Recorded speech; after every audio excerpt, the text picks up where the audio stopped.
स्वस्तिना इन्द्रो वृद्धस्रवाः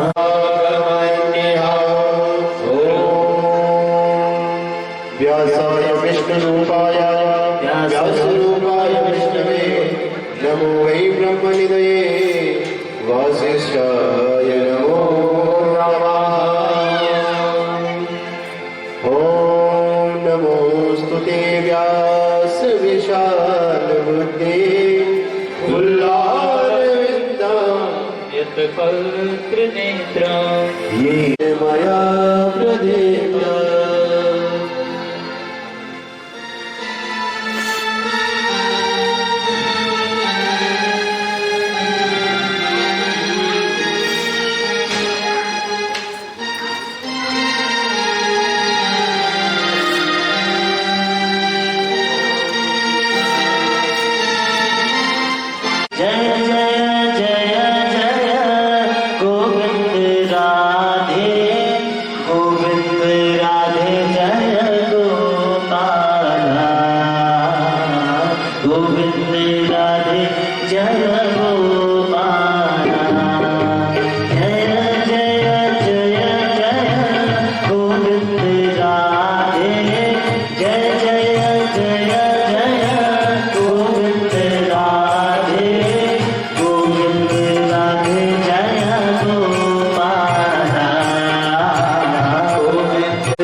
त्रिनयनं परमं पवित्रम् उद्यानिवाकरकरोज्ज्वलकायकान्तम् विघ्नेश्वरं सकलविघ्नहरं नमामि। कान्तिश्रितामृषितनिन्दितशारदिन्दु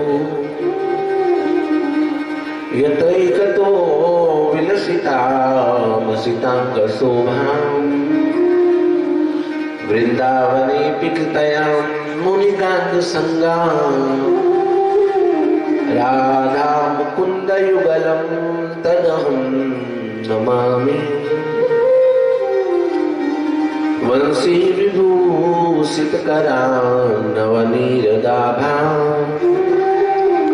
पीताम्बरा तरुणबिम्बफलाधरुष्टः पूर्णेन्दुसुन्दरमुखा अरविन्दनेत्रा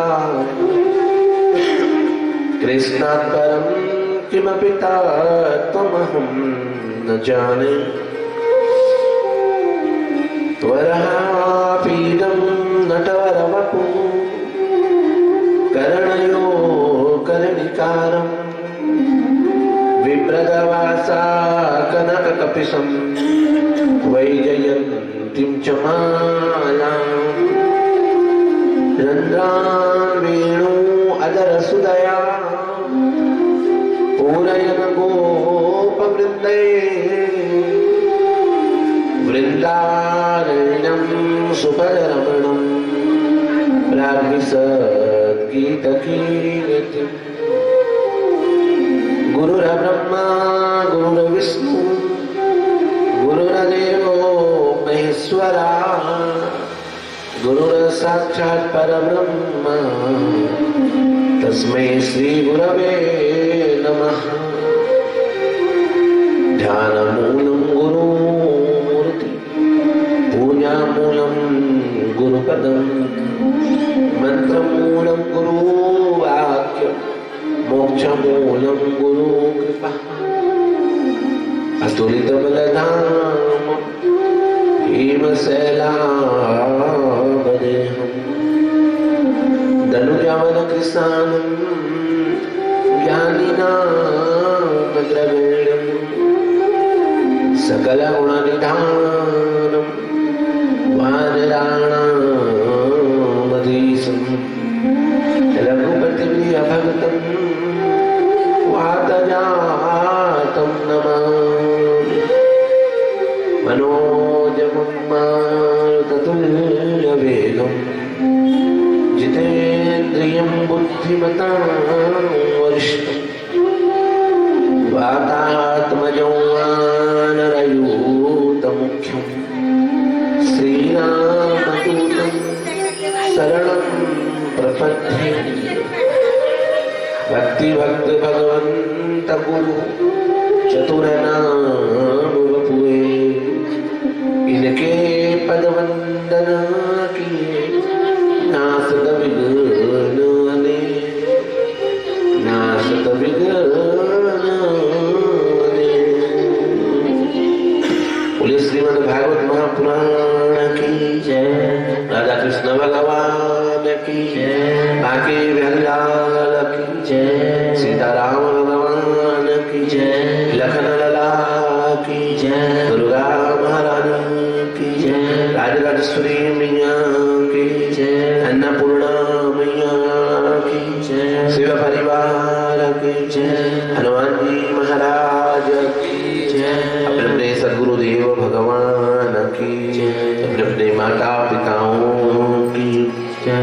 पितृ देवताओं की, निर्माण परिवार की जय। संत समाज की जय। ब्राह्मण समाज की जय।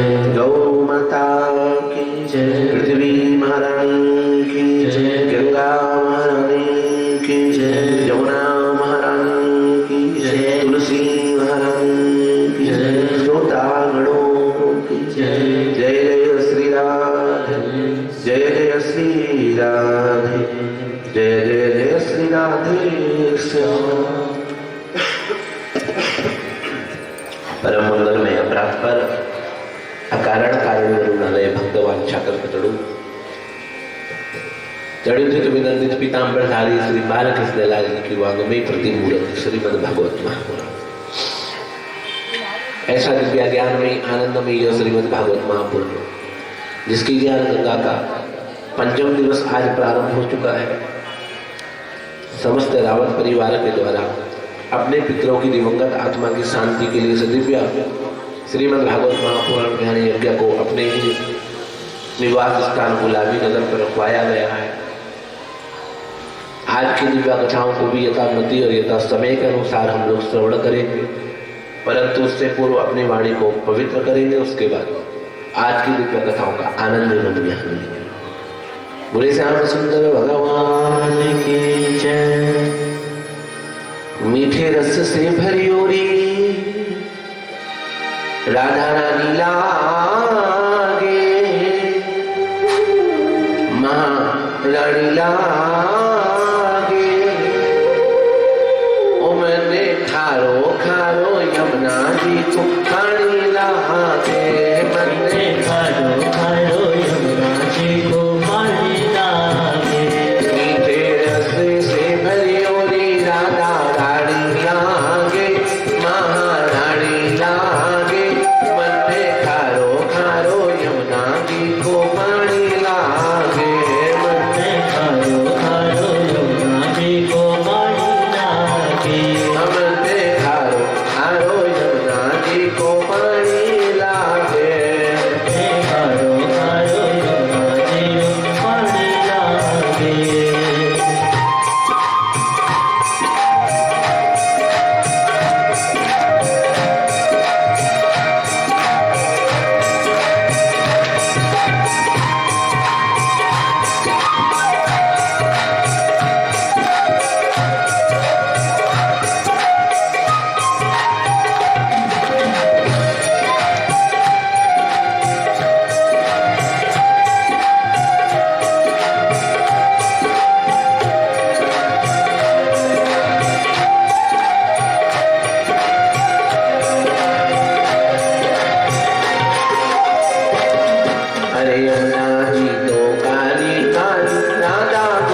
खारो खारो यमुना जी को पानी लागे रस से भरो नीला रानी लागे महारानी लागे मन हारो हारो यमुना जियो पानी लागे मन खारो खारो यमुना जी को पानी लागे मन हारो हारो यमुना जियो पानी लागे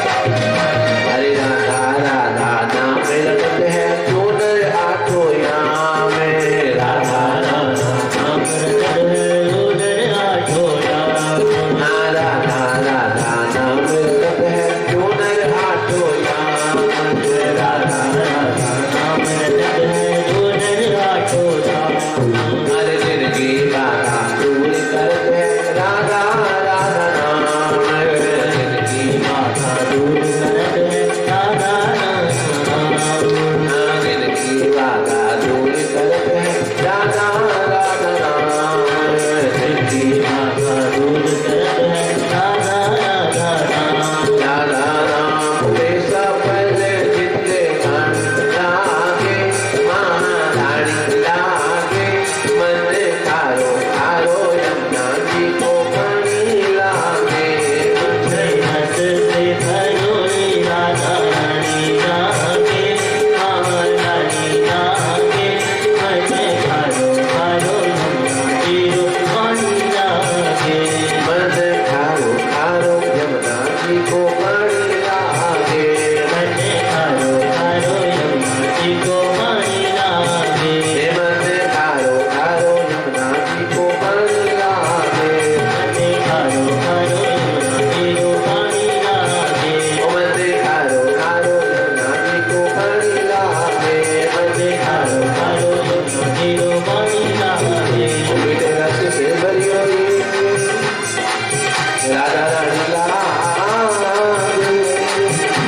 महारानी लागे मने खारो खारो यमुना जी को पानी लागे बोले राधा रानी सरकार की जय बाकी बिरलाल की जय कल की दिव्या कथाओं में आपने आनंद एवं ज्ञान प्राप्त किया। कल आपने बड़ा सुंदर ही भगवान का जन्म उत्सव यहाँ पर मनाया, बड़े ही धूमधाम से इस जन्म उत्सव को यहाँ पर मनाया गया। दिव्यानंद उत्सव नंद बाबा के महल में मनाया जा रहा है। आज 2 महीने हो गए, 1 महीना हो गया नंद उत्सव मनाते मनाते। सारी ब्रज की गोपियां आ रही है, नाच रही है, गा रही है, बधाइयां गाई जा रही है, माखन की एक दूसरे पर उड़ेले जा रहे हैं, माखन के गोले बना बना कर खिलाए जा रहे हैं। दूध दही घी शहद मक्खन की छाछ की वहां पर पूरी नदियां बह गई। इधर तो नंद बाबा दिव्य दिव्य उत्सव मनाए जा रहे हैं लाला का, और उधर कंस को बीपी हाई हो गया है। कंस सोच रहा है इतनी व्यवस्था होते हुए इतनी कठोर व्यवस्था होते हुए, इतने पहरेदार होते हुए, ये देवकी का 8वां गर्भ गोकुल कैसे खोल दे। आज 1 महीने बाद कंस ने अपनी दासी पूतना को बुलाया और पूतना को बुलाकर कहा, हे पूतना, तुम तो जानती हो कि देवकी का 8वां गर्भ गोकुल पहुंच गया। बोले हाँ महाराज। हे पूतना, मैं तुम्हें कुछ कार्य दे रहा हूं, वो तुमको करना पड़ेगा। पूतना ने कहा, महाराज मैं आपकी दासी हूं, आपकी जो आज्ञा होगी वो मेरे सर आंखों पर, मेरा तो काम ही आपकी आज्ञा का पालन करना है। बोलिए। हे पूतना, देवकी का 8वां गर्भ गोकुल पहुंच चुका है, तू ऐसा कर, तू कल प्रातः काल ही गोकुल के लिए निकल जा और देवकी के उस 8वें गर्भ का वध करके आ। पूतना ने कहा महाराज अवश्य जाऊंगी, आपकी आज्ञा का पालन करूंगी, परंतु हे महाराज एक शंका है। बोले क्या शंका है? ना मैंने उस बालक को देखा है ना आपने उस बालक को देखा है। मैं कैसे पहचानूंगी कि गोकुल में कौन वो देव की काठ वहां कर रहे हैं? वहां तो कई बालक होंगे और मुझे ये भी नहीं पता, आपको भी नहीं पता कि वो बालक किसके घर पे गया है। केवल इतना पता है कि गोकुल में पहुंचा है। बोले हाँ।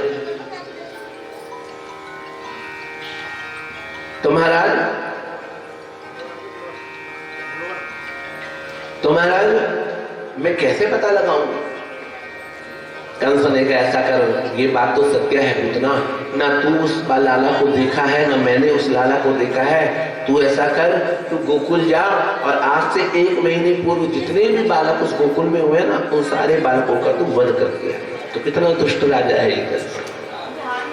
पूतना ने कहा महाराज ये बात आपने सत्य कही, 1 महीने पूर्व जितने बालक हुए हैं मैं सबका वध कर दूंगी, तो उन्हीं के बीच वो बालक भी मारा जाए। ऐसा कहके दूसरे दिन पूतना वेश बदल के निकल गई गोकुल के लिए। जितने भी 1 महीने पूर्व उस गोकुल में बालक हुए थे ना उन सारे बालकों का वध करा है। कैसे वध किया है? अपने स्तनों पर कालकूट नामक का जहर लगाकर, लेप लगाकर। जो कालकूट नाम का जहर था ना जो आपने कल सुना था समुद्र मंथन में निकला, उस कालकूट नाम के विष का लेप अपने स्तनों पर लगाया। जैसे ही बच्चे उसको स्तनों को मुंह लगाते ही उनका प्राणांत हो जाता, वो मर जाते। सारे बालकों का पूतना ने वध किया। अब एक ही बालक गोकुल में बच गया। पूतना को पता लगा जो यहाँ के मुखिया है ना उनके यहाँ भी एक बालक हुआ है और अभी तक वहां पर उत्सव मनाया जा रहा है उस बच्चे के जन्म का, क्योंकि वो यहाँ का मुखिया है, राजा है। अब यही बालक बचा है, इस बालक को विष पिलाकर इसको मार के और चली जाऊंगी कंस के पास। ऐसा बोलकर वेश बदलकर पूतना गई तो देखा आज नंदरानी के घर पे सब नाच रहे हैं, उत्सव मना रहे हैं। पूतना भी बधाइयां गाती गाती नाचती वहां गई जहां यशोदा और रोहिणी भगवान को झूले पर झूला रही। सारी ब्रजवासिन देख रही है और बोल रही है अरे ये कौन है? इसको तो हमने पहली बार देखा है, ये तो पहली बार दिखाई दी, इसको तो हमने पहले कभी देखा ही नहीं। क्यों? क्योंकि जो वो दासी थी ना वो बहुत लंबी चौड़ी थी और राक्षस जो होते हैं वो बहुत लंबे चौड़े होते हैं। पूतना अंदर गई, यशोदा मैया झूला झूला रही थी, पलना झूला रही थी। पूतना ने कहा ओ बहन यशोदा बधाई हो, तेरा लाला हुआ है। यशोदा ने कहा बहन मुझे क्या, तुझे ही बधाई हो, तेरा भी ये लाला ही है, मेरा क्या लाला है, तो तेरा भी लाला है। पर बहन मैंने तुझे पहचाना नहीं, तू कौन? पूतना ने कहा यशोदा तूने पहचाना नहीं, मैं पल्ली पार गांव से आई, तेरे मामा की लड़की। यशोदा ने कहा पल्ली पार गांव में तो सभी मेरे मामा हैं।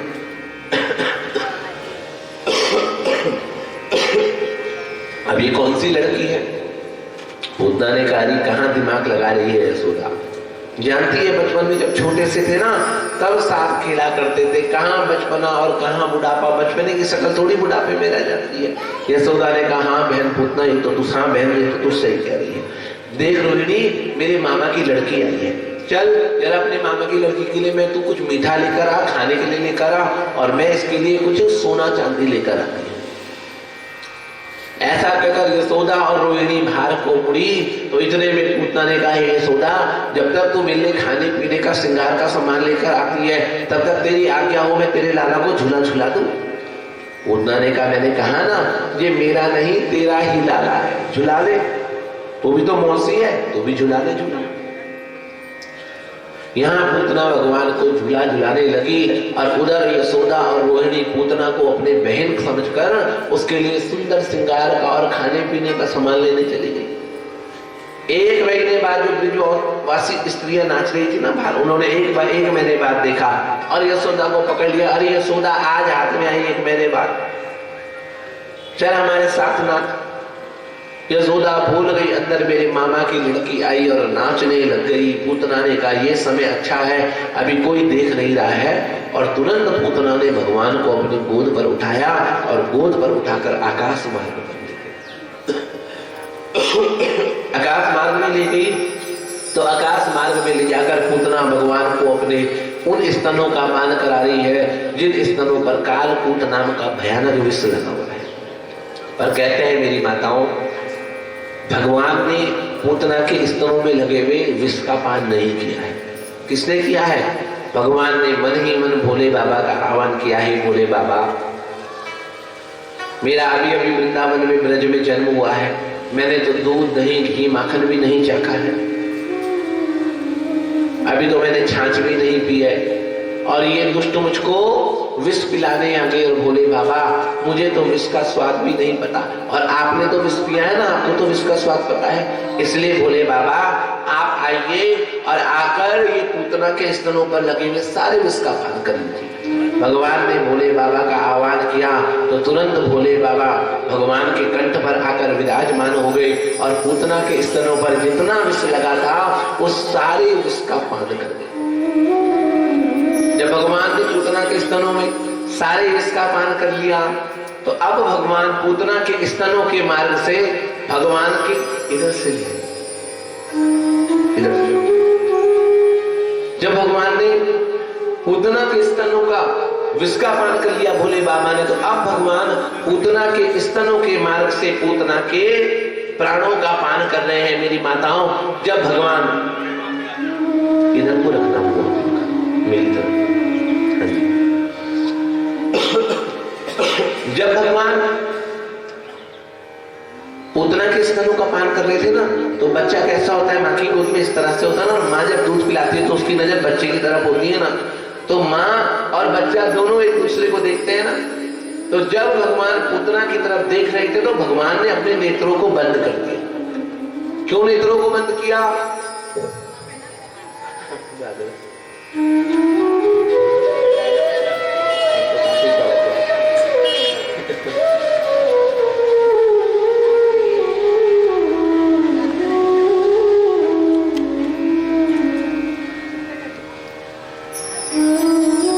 बोले श्याम सुंदर भगवान की, राधा रानी सरकार की जय।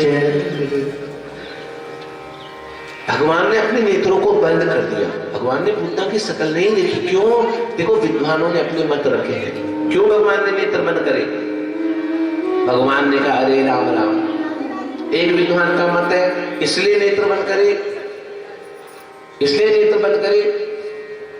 भगवान कहते हैं ना, बच्चा माँ को देख रहा है और माँ बच्चे को देखते है ना दूध पिलाते हुए, बच्चे का मुंह ऊपर होता है, माँ का नीचे होता है, तो कंटिन्यू आंख मिलती रहती है ना, नजर।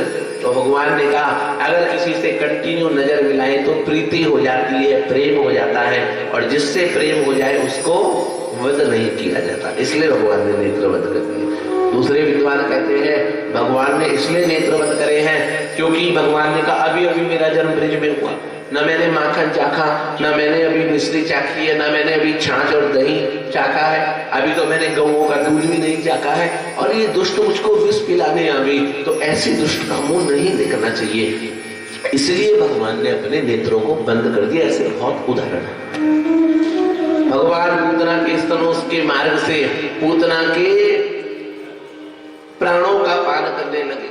पूतना के प्राणों का पान करने लगे तो पूतना की काया छटपटाने लगी, कंठ अवरुद्ध होने लगा, श्वास उसकी घुटने लगी, और पूतना जोर जोर से चिल्लाने लगी। सामुंच पुंचालमिति प्रभासणी,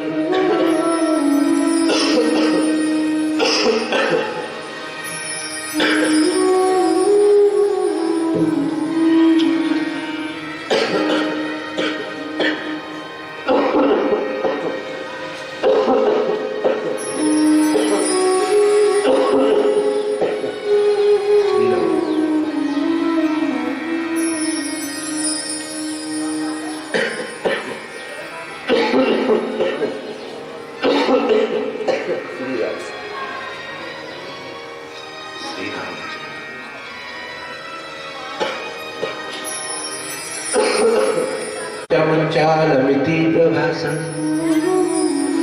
निसपिट्यमाना किल जीवमर्मणि, प्रवेद्या नेत्रे चरणो भुजो मुहे,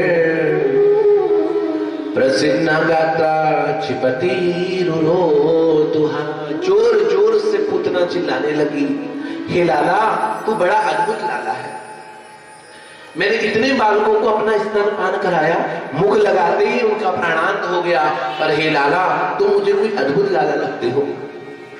तुम तो मेरे ही प्राणों का पान किए जा रहे हो। अब मैं पहचान गई, तुम ही वो देवकी के 8वें गर्भ हो और तुम ही नारायण के अवतार हो। हे लाला, मुझे क्षमा कर दो, मुझे छोड़ दो, मैं यहाँ से चली जाऊंगी, दोबारा यहाँ आऊंगी नहीं। तो भगवान ने कहा, हे मैया, जिसको हम एक बार पकड़ लेते हैं ना, फिर उसका उद्धार करके उसे छोड़ते, ऐसे नहीं छोड़ते। ऐसा कहकर भगवान ने पूतना के प्राणों का पान करा और पूतना की 6 कोस की लंबी चौड़ी काया पूतना कंस के 6 कोस के बगीचे में जाकर गिर गई।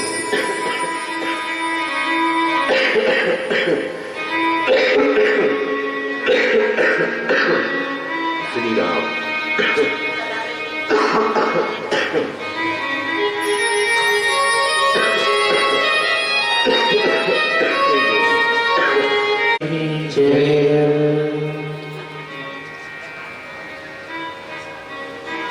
ब्रजवासियों को पता लगा,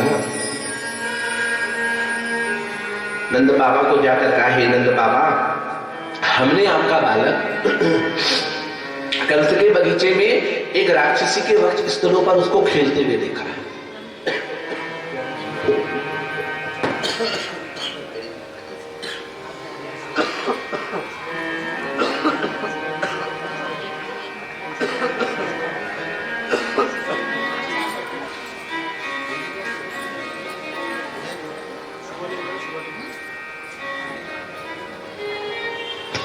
श्री राम जय राम।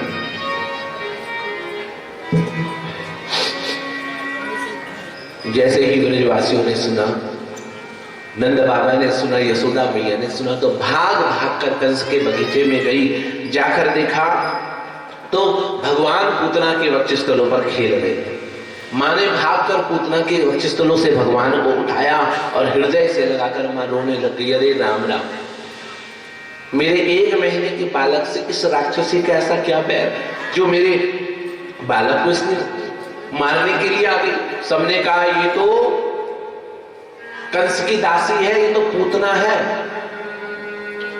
सबने मिलकर वहीं कंस के बगीचे पर उस वृक्ष को काटा और उन वृक्षों को काटकर वहीं पर पूतना को अग्नि लगा दी। तो जब पूतना को अग्नि लगाई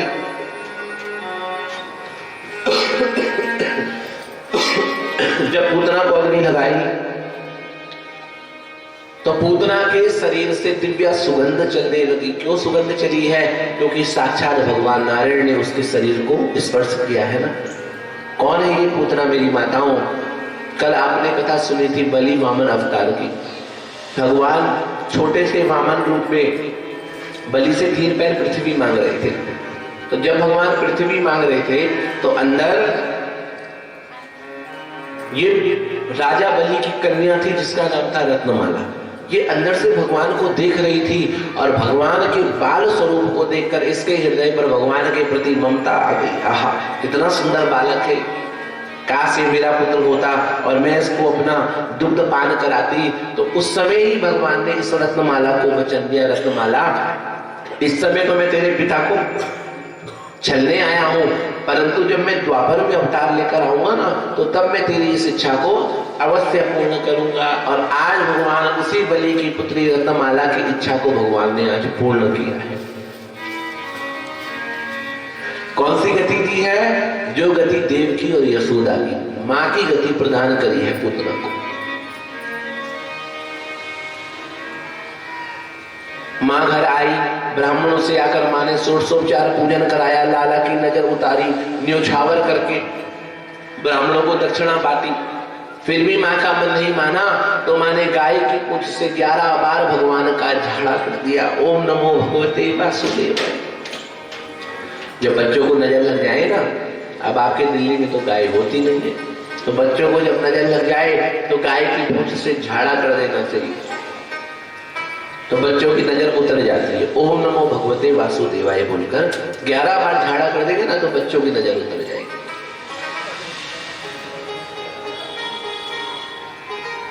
कंस को पता लगा तो कंस बड़े आश्चर्यचकित हो गए, अरे नाम 1 महीने के बालक ने इतनी बड़ी राक्षसी का वध कर दिया, तो ये कोई साधारण बालक नहीं है। इधर वसुदेव कंस के कारागार पर बड़े चिंतित है। 2 महीना होने को आ गया, अभी तक नंद बाबा ने हमारे लाला का नामकरण नहीं किया होगा। और नामकरण हो कैसे? जब तक हमारे कुल पुरोहित नहीं जाएंगे तब तक नामकरण होगा। एक दिन वसुदेव जी ने कंस के कारागार पर अपने कुल पुरोहित गर्गाचार्य जी को बुलाया।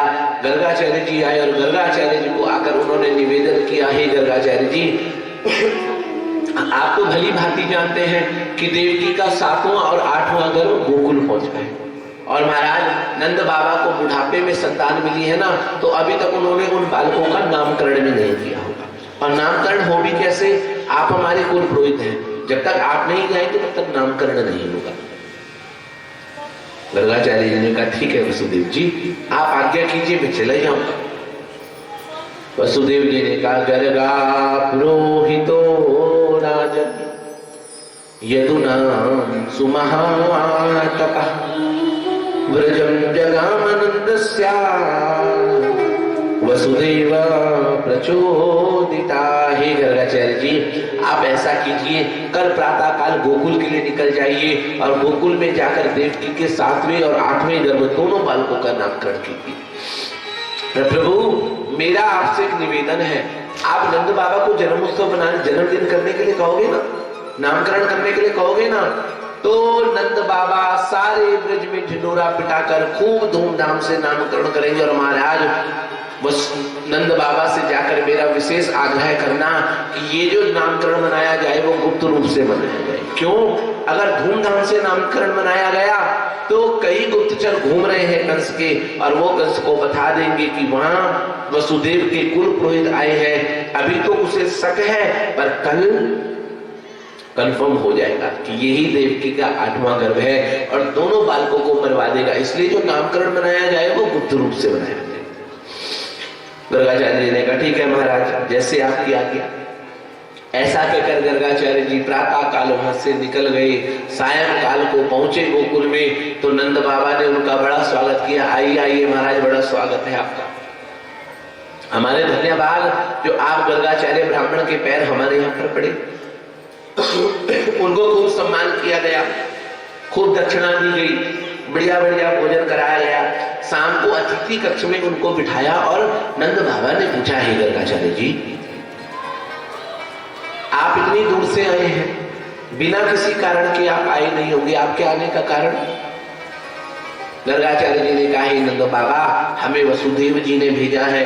वसुदेव जी ने हमको कहा है, आप तो जानते हैं कि आपके घर पर 2 पुत्र आए हैं जो देवकी का 7वां और 8वां गर्भ है, और महाराज आपने इन बच्चों का नामकरण नहीं किया होगा।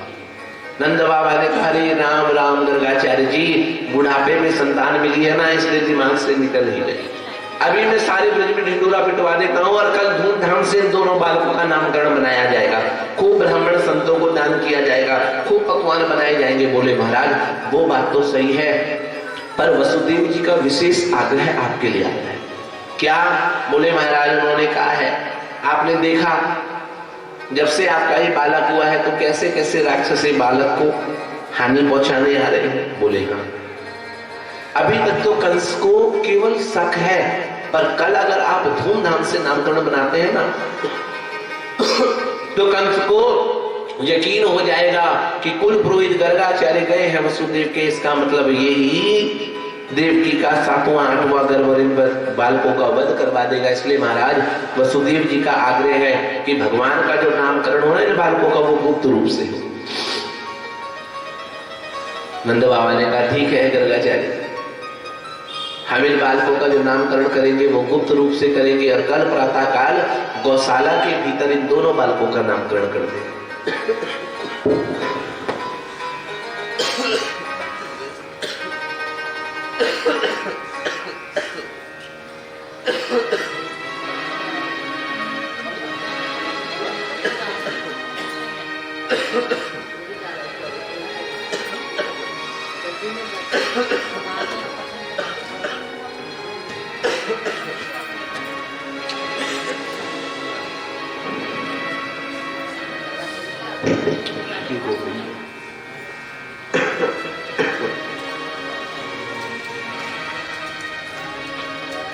गोविंद गोपाल राम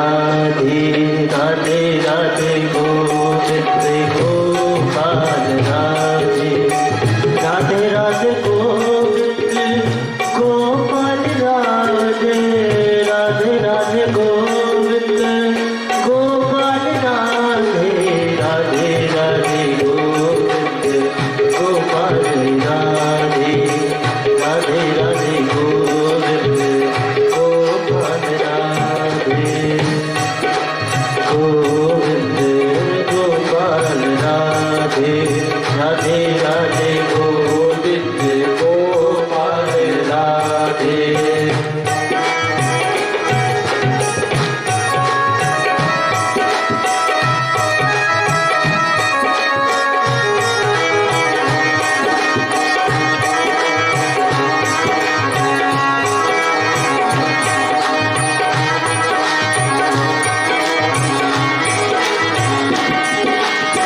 गोविंद राधे गोपाल राधे गोविंद राधे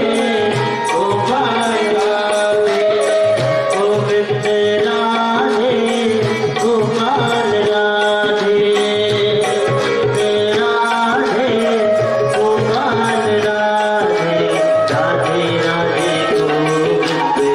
गोविंद राधे गोपाल राधे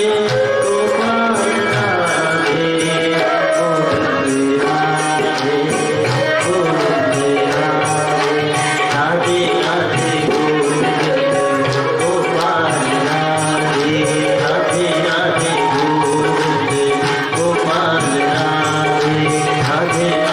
गोविंद गोपाल राधे राधे राधे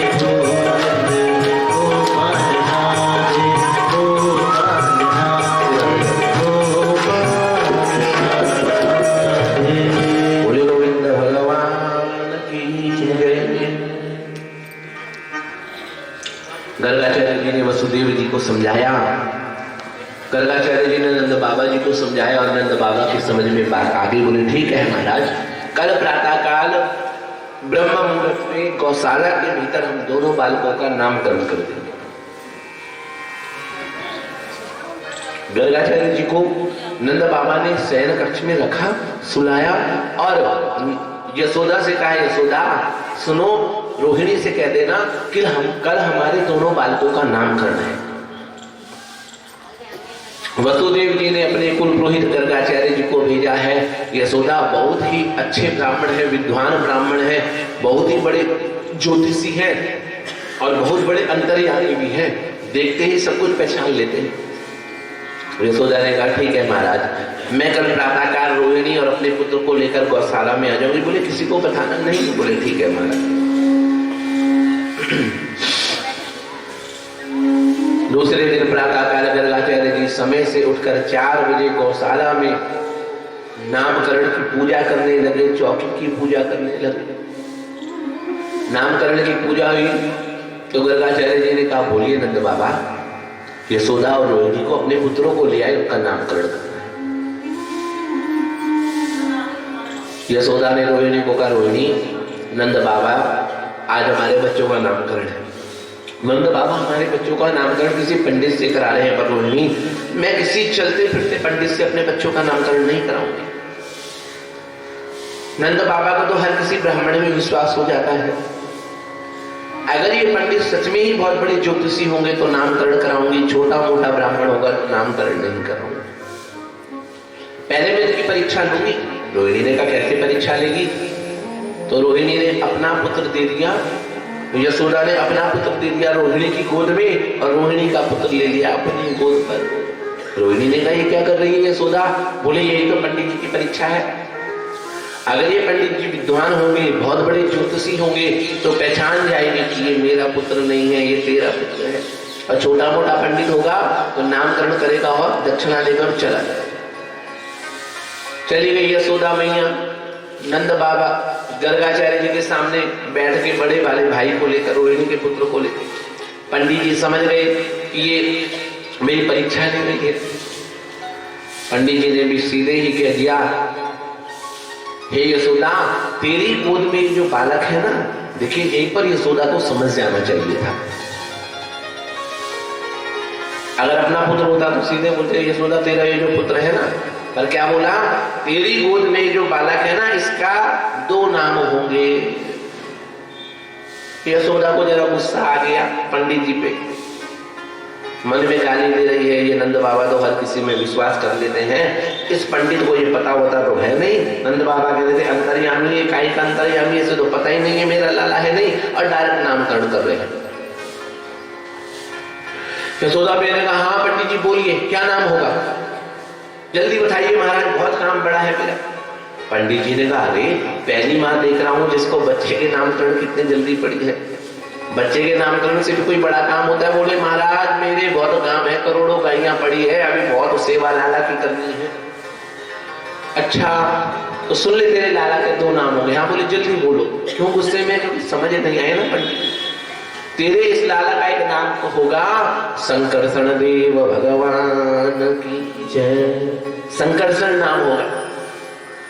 यशोदा ने कहा दूसरा नाम, अरे बड़ी अजीब स्त्री है, कैसी माँ है, पहले नाम का अर्थ तो पूछा नहीं और दूसरे नाम पे चली। अरे ओ पंडित जी, अगर मुझे नाम का अर्थ बताता ना तो तुम्हें नहीं बुलाती और खुद ही नाम रख लेती। जब तुम्हें पता है कि नाम का अर्थ भी बताया जाता तो बता दो तुम्हें। जानती है संकर्षण का अर्थ क्या होता है? बोले नहीं जानते। संकर्षण का अर्थ होता है कि एक बालक को गर्भ से, वायु के वेग से एक गर्भ से खींचकर दूसरे गर्भ में जो डाला जाए ना, उसको संकर्षण कहते हैं। यशोदा ने कहा मतलब? गर्गाचार्य जी ने कहा तू पढ़ी लिखी तो है नहीं, तू गऊ में चराने वाली, घास गोबर करने वाली, तेरे दिमाग में ये बात नहीं घुसेगी। तुझे सीधे सीधे बता दूं तेरी भाषा में कि ये तेरा पुत्र नहीं है, ये रोहिणी का पुत्र है जो देवकी के गर्भ से खींचकर इसके गर्भ पर डाला गया है। यशोदा ने कहा राम राम राम, ये पंडित जी तो बहुत विद्वान है, इन्हें तो एक ही मिनट में पता लग गया मेरा पुत्र ही नहीं, मैं तो इन्हें मूर्ख समझ रही थी। अच्छा महाराज जल्दी दूसरा नाम बताइए, फिर मेरे लाला का भी तो नामकरण करना है। गर्गाचार्य जी ने कहा एक नाम तो इसका संकर्षण होगा, दूसरा नाम बलराम भैया की जय। यशोदा ने रोहिणी का पुत्र रोहिणी की गोद में लिया और भगवान को अपनी गोद में लिया और पंडित जी के आगे मुंह कर दिया भगवान का। अब ये पंडित जी का मुंह है, ये भगवान का मुंह है, दोनों की नजरें मिली तो टकटकी लग गई। पंडित जी की आंख की पुतली नहीं हिल रही है, आंख की पलकें नहीं हिल रही है, मुंह खुला का खुला रह गया है, कोई हरकत शरीर में नहीं है। रोहिणी ने कहा यशोदा ये पंडित जी को क्या हो गया, ये पंडित जी की बोलती क्यों बंद हो गई? यशोदा कह रही वही तो मैं भी देख रही हूँ, अभी तो बड़ा पटर पटर पटर कर रहे थे और देख रही है। रोहिणी ने कहा लगता है तेरा ये लाला बहुत काला है ना, इसको देख के डर गए पंडित जी। यशोदा ने कहा रोहिणी इतना भी काला नहीं है मेरा लाला जो पंडित जी डर जाए। रोहिणी ने कहा यशोदा ढंग से देख, पंडित जी की आंख की, ये पंडित जी की आंख की पुतली नहीं हिल रही है, आंख की पलकें भी नहीं चिपक रही है और इनका जो मुंह है वो खुला का खुला है। मुझे तो लगता है पंडित जी का गोविंदाय नमो नमः। चले गए पंडित जी, तेरे लाला को देखकर डर गए। यशोदा ने कैसे कैसे चले गए, जरा देखो। मैं पंडित जी को जोर से पकड़ के लाया, रे ओ पंडित जी, पंडित जी अरे कहाँ चले गए महाराज? एक लाला का नामकरण कर दिया और दूसरे लाला के समय आपकी बोलती बंद हो गई। जैसे पंडित जी भगवान को देख के उनका आत्मा परमात्मा के चरणों में विलीन हो गई ना, साक्षात कन्हैया जिनकी गोद में सामने बैठे हैं, उसको देखकर तो अच्छे से अच्छा मोहित हो जाए, सुध बुध खो दे। पंडित जी बोलने वाले थे हे यशोदा तेरे इस लाला का मैं क्या नाम रखूं? ये तो जगत के परम पिता परमात्मा। इतने में पंडित जी, भगवान ने पंडित जी को लात मार दिया, रे ओ पंडित जी नामकरण रखो, नाम रखो, दक्षिणा लो और निकलो यहाँ से। अगर आपने मेरी माँ को बता दिया कि मैं जगत का परमपिता परमात्मा हूं, तो आज से मेरी नर सेवा समाप्त और नारायण पूजा शुरू हो जाएगी। और पंडित जी, जो काम मैं इस ब्रिज में, इस पृथ्वी में आकर भगवान बन के कर सकता हूँ ना, इंसान बन के कर सकता हूँ ना, वो मैं भगवान बन के नहीं कर सकता। कितनी सुंदर बात बोल रहे हैं भगवान पंडित जी को, कि जो काम मैं इस पृथ्वी में इंसान बन के कर सकता हूँ, मैं भगवान बन के नहीं कर सकता। और आज इस पृथ्वी में लोग भगवान बने पड़ते हैं, पढ़ते कि नहीं? हर कोई अपने को भगवान बनाने में तुला है। और यहाँ स्वयं साक्षात नारायण बोल रहे हैं कि इस पृथ्वी में आकर जो काम मैं इंसान मानव बन के कर सकता हूँ, मैं भगवान बन के नहीं कर सकता। इसलिए पंडित जी अपनी दक्षिणा लो और निकलो यहाँ से। पंडित जी समझ गए भगवान का पोल खोलना बेकार है, अपना आप ही घाटे में पड़ जाएंगे अगर भगवान का पोल खोल दिया। पंडित जी ने कहा, यशोदा मैया, तेरे इस लाला के हजारों नाम होंगे और इसका नामकरण आज नहीं हो रहा है, ये तो जब तक इस संसार में रहेगा तब तक इसके नामकरण होते रहेंगे। अच्छा, क्या क्या नाम होंगे जरा बताना पंडित जी। पंडित जी ने कहा, देख, सबसे पहला नाम, तेरा ये जो लाला है ना बहुत काला है, और काला होने के कारण तेरे लाला को क्या कहेंगे? कृष्ण भगवान की जय। सुन, तेरा ये जो लाला है ना, जब ये बड़ा हो जाएगा ना तो इसकी चोर मंडली बन जाएगी और उन चोर मंडली के साथ जाकर ये चोरी करेगा। मैया ने कहा, काय की चोरी करेगा? बोले, घबरा नहीं, किसी का सोना चांदी नहीं चोरेगा, माखन चुराएगा, गोपियों के नाक में दम करके रखेगा। अच्छा, बोले माखन चोरने के कारण लोग तेरे लाला को क्या कहेंगे? माखन चोर भगवान की जय। और सुनिए यशोदा, जब तेरा ये लाला थोड़ा और बड़ा हो जाएगा ना तो इसे गौ बाछी चराने का बड़ा शौक होगा, तो तेरा ये लाला गौ बाछी चराने जाएगा निधि वन में, मधु वन में, और अपना तेरा लाला बच्चों के साथ खेलने लग जाएगा। खेलने लग जाएगा तो जब गौएं रस्सियां तोड़कर जंगलों में दूर दूर चली जाएगी ना, दूर दूर चली जाएगी, तो सारे ग्वाल वाले तो गौओं को ढूंढते जाएंगे, पर तेरा लाला वहीं बैठकर सारी गौओं को बुला देगा। क्यों पंडित जी, मेरे इस लाला को कोई जादू आता है क्या? बोले, ऐसा जादू यशोदा, जब ये वो जादू चलाएगा ना तो इसकी गैया तो छोड़, जंगल के सारे पशु पक्षी इसके सामने आकर खड़े हो जाएंगे। बोले, अच्छा, ऐसा कौन सा जादू आएगा? बोले, तेरा लाला वहीं बैठे बैठे बांस की लकड़ी पर इतनी सुंदर बांसुरी की धुन को बजाएगा कि उस धुन को सुनकर सारे जंगल के पशु पक्षी जीव जंतु इसके आगे आकर खड़े हो जाएंगे, और उस बांस की लकड़ी को बजाने के कारण तेरे लाला का नाम क्या होगा? मुरली मनोहर भगवान की जय। यशोदा ने कहा, बस पंडित जी बहुत हो गए, दुनिया इसको गोविंद कहे, गोपाल कहे, नंदलाल कहे, मधुसूदन कहे, माधव कहे, मैं तो इसको कलुआ कहूंगी, कलुआ, क्योंकि काले थे ना। माँ ने कभी कन्हैया नहीं कहा, क्या बोलती थी? कलुआ, काले थे। अच्छा पंडित जी, नामकरण तो हो गया, अब इसका जरा जन्म पत्री का फल पढ़ लीजिए। महाराज बताइए, ये अपने बाबा की तरह होगा? जैसे इसके बाबा है वैसा राजा हो गए, सबको ठीक से रखेगा, नियम धर्म से चलेगा। और सबसे ज्यादा टेंशन महाराज आज ही बता दीजिए पंडित जी, आप तो विद्वान हैं, आप तो भविष्य को देखते हैं, काहे की टेंशन है सबसे ज्यादा माताओं को? काहे की टेंशन होती है जब लड़के हो जाते हैं? काहे की टेंशन होती है? बुआरी होती है ना, बहुएं कब आएगी, होते हैं ना टेंशन। और जब वो बहुएं आती है तब और टेंशन हो जाती है। यही टेंशन यशोदा मैया को भी है। भगवान बता दीजिए साफ साफ, इतना काला है ये लाला, इसको छोरी मिलेगी भी कि नहीं मिलेगी? इसकी शादी होगी भी कि नहीं? आज ही मन मना लूंगी मैं, अगर नहीं होगी तो आज तो नहीं करूंगी।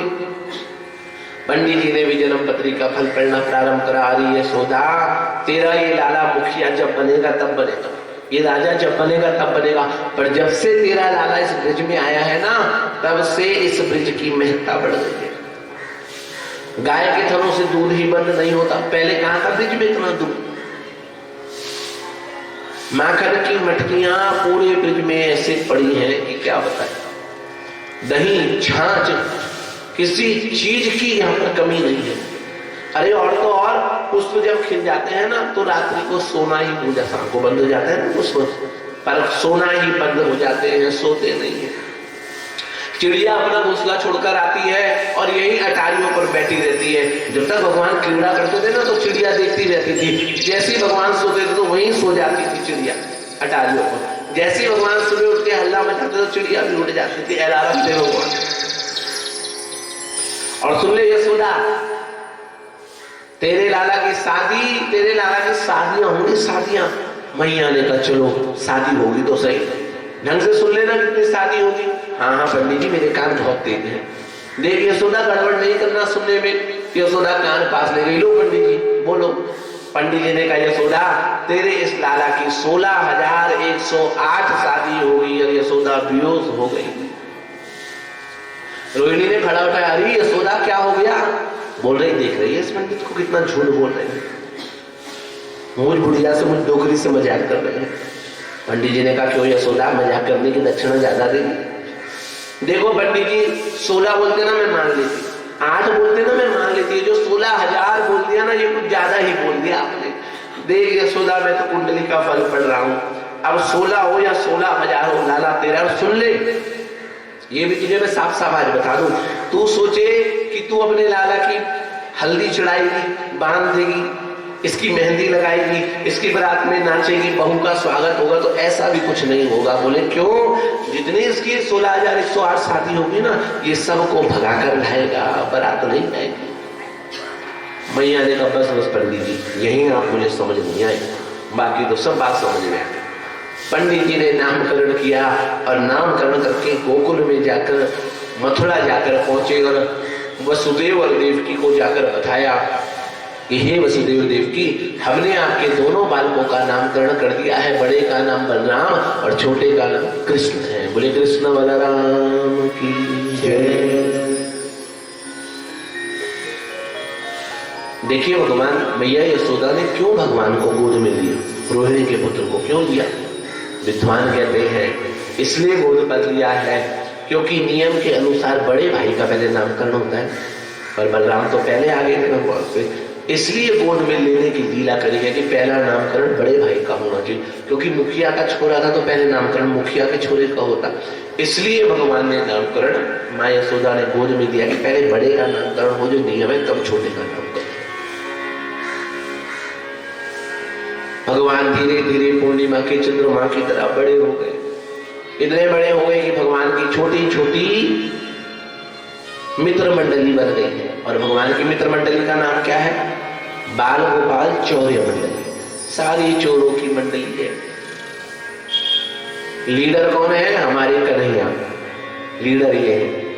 ये सारी चोरी का ठिकाना इनको पता रहता है, कहाँ किसके घर में सोना है, किसके घर में चांदी होती है ना, चोरियां होती है, यहाँ पर भी बहुत होती है। तो लीडर पहले घूम जाता है सुबह, वो देखता है कहाँ कहाँ माल रखा है, फिर रात को अपने चोर मंडली को बताता है कि उनके घर चले जाना गुलाबी बाग में, आज तुम बहुत सोना पहनकर आ रहे हो, ना हो कोई लीडर घूम रहा हो।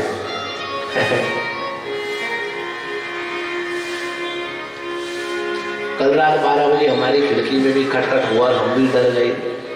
हमने कहा गया बाबा आज पहली बीमार, ऊपर से चोर और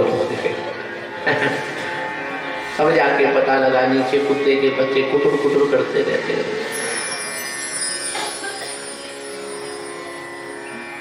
देखिए ये भगवान की बाल लीला है मेरी माताओं। आपने बहुत बार इन कथाओं को सुन लिया है, रसपान कर लिया है, पर ये भगवान ने मानव अवतार लिया और पूरी मानव लीलाएं करी है, कोई अलग लीला नहीं करी है, पूरी मानव लीला। कैसी लीला करी है? जो आपने और मैंने करी है ना, आपने और मैंने। अभी कौन सी कथा आ रही है? भगवान की चोरी की कथा आ रही है। तो आपने भी चोरी करी है ना, भगवान ने भी तो चोरी करी है, तो आपने भी चोरी करी है आपने बचपन में चोरी? किस किस ने चोरी करी? हाथ खड़ा करो। अच्छा, केवल 1-2 ने करी है, 3-4 और नहीं करी। देखो जिसने चोरी करी है वो कन्हैया का बेस्ट फ्रेंड है।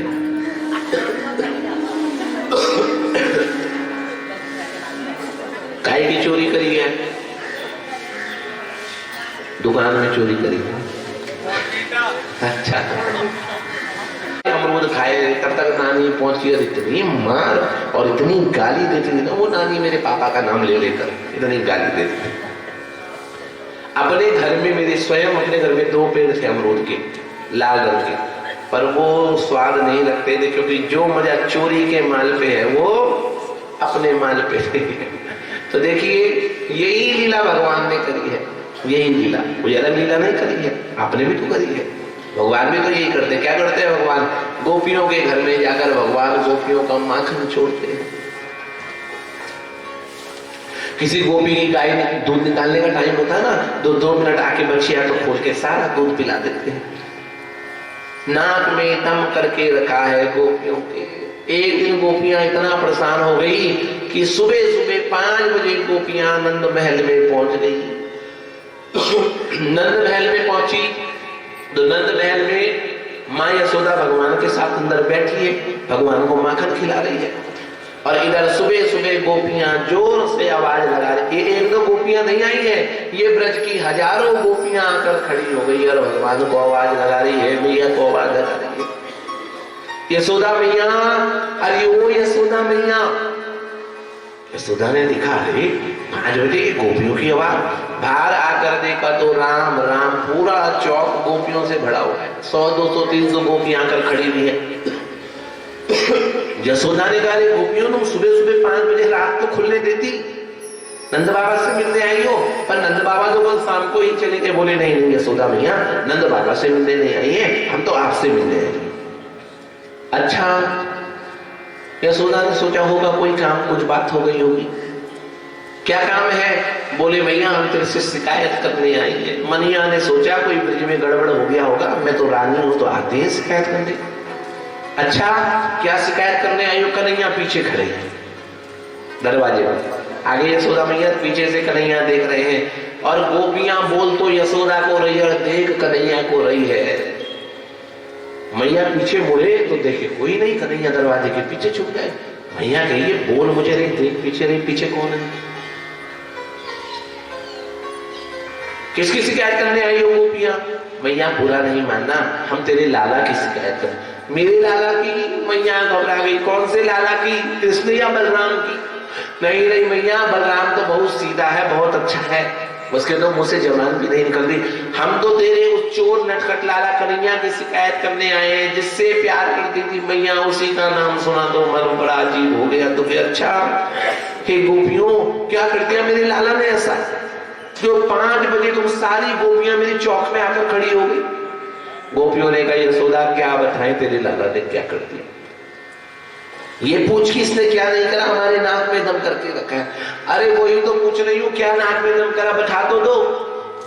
मैया समझ नहीं आता इसकी नटखट हरकतें, कहां से शुरू करे कहां से खत्म करे, जहां से खत्म करे वहीं से शुरू हो जाती है। अरे कहीं से भी शुरू करो कहीं से भी खत्म करो, बताओ तो सही। तो सारी गोपियां मिलके भगवान की शिकायत कर रही है। यशोदा मैया का हृदय कांपा हुआ है, क्या शिकायत कर रही है, बड़े ध्यान से सुन लो क्या बोल रही है सारी गोपियां। तेरो लाल यशोदा छल गयो री, मेरो माखन चुरा कर बदल गयो री। तेरो लाल यशोदा